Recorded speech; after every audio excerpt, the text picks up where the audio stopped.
Welcome to the Global Warwatch Network, where we break down the most critical events happening around the world. Today, we're looking at a really high-stakes naval maneuver that could very well be the trigger for a new global crisis. And hey, to stay on top of this story and others like it, do us a favor and hit that subscribe button right now. All right, let's jump right in.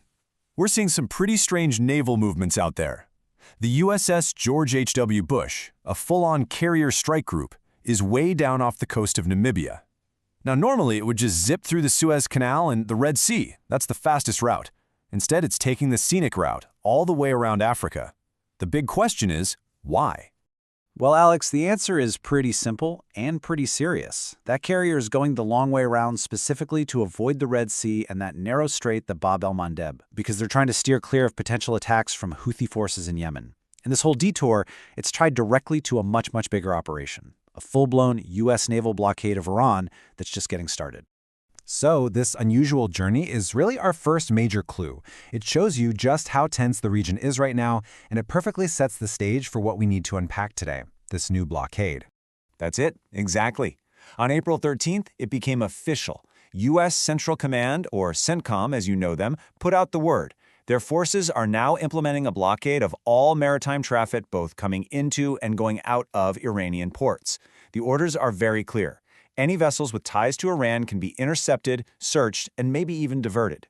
Now, that word blockade, it gets thrown around a lot, but under international law, it has a very specific and frankly, a very serious meaning. Ben, can you break down what this action actually represents from a legal standpoint? Yeah, and this is absolutely crucial to understand. This isn't just another sanction or some kind of quarantine. A naval blockade is, legally speaking, an act of war. The formal definition is an operation by a state at war to prevent vessels from all states, that includes neutral countries, from getting to or from an enemy's coast. And you can't just call something a blockade. For it to be considered legal, it has to meet 4 really important conditions. First, you have to declare it publicly to everyone, no sneak attacks.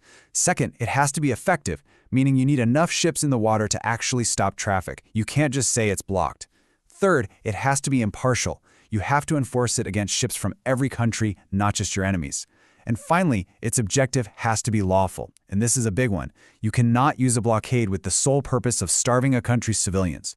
Okay, so we're talking about a formal act of war with some very strict rules. So let's pivot to the fallout, because the consequences are already sending shockwaves around the world, especially when it comes to the economy. You know, the reason this is such a huge deal really comes down to one number: 21%. The Strait of Hormuz, it's what's known as a global choke point. Every single day, about 21% of all the world's oil and petroleum products have to squeeze through this incredibly narrow stretch of water. So you can imagine, any disruption here sends tremors through the entire global energy market. And those tremors hit immediately. Before this whole thing kicked off, crude oil was hovering around $70 a barrel. The moment the blockade was announced, the price shot past $100. And that's not just some abstract number on a screen. For all of us, that means higher prices at the pump and for everything that needs to be transported. And you have to remember, this isn't just about Iran. The entire neighborhood relies on this strait.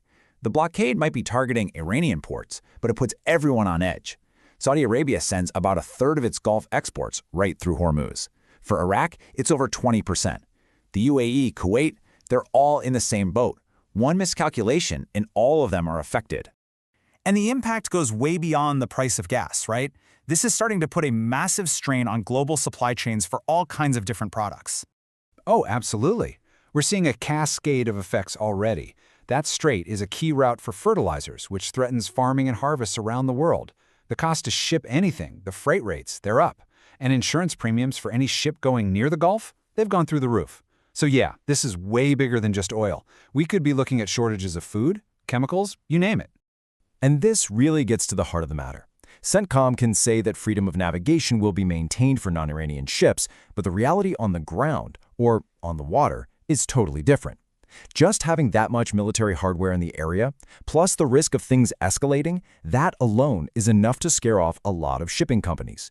Traffic has already slowed way down because the risk and the cost of insurance are just too high right now. And this is where it gets even more tangled. An analyst, Sumit Ritolia, made a great point. He said the biggest risk isn't even the direct disruption, it's the second-order effects. So think about China. They buy a ton of Iranian oil. If that supply gets cut off, they're not just going to go without. They're going to turn to the same suppliers that countries like India rely on. And that creates this intense bidding war for what's left, pushing prices up for everybody. Let's use India as a quick example.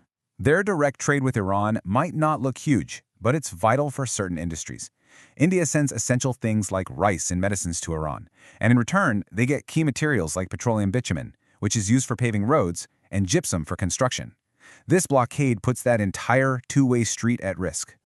So it's clearly a high-stakes gamble on the economic front. Let's switch gears to the military side of things and the very, very real risk that this could spin out of control into a much bigger war. To make this blockade stick, the U.S. has brought in the heavy hitters. We're talking at least 15 warships in the region, all under central command. That includes the aircraft carrier USS Abraham Lincoln for air power, and a whole fleet of Arleigh Burke-class destroyers, which are really the workhorses of the U.S. Navy. Their job is to stop, inspect, and if they have to, turn back any ship trying to run the blockade. So, what this all boils down to is a showdown. You have two completely opposite goals on a collision course. The U.S. wants to use this economic pressure to squeeze Iran's oil money and force them to make deals on their nuclear program. Iran's response? Total defiance. They've made it clear that if their oil is cut off, they will retaliate, using sea mines, drones, swarms of fast attack boats, and they've warned that no port in the entire region will be safe. Which leaves us with the ultimate question here, and there is no easy answer. Is this blockade a smart, calculated move that will achieve its goals? Or is it the one thing that finally triggers a much wider, much more destructive regional war? Honestly, the entire world is holding its breath to find out. And that's all the time we have for this breakdown. Thank you so much for joining us and for wanting to understand these incredibly complex situations. If you found this useful, please do us a huge favor and like, share, and subscribe to the Global Warwatch Network. What do you think is going to happen? Is this a necessary move or a reckless gamble? We really want to hear what you think, so jump into the conversation in the comments section below. And you can connect with us on social media. All the links for that are in the description. We'll see you next time.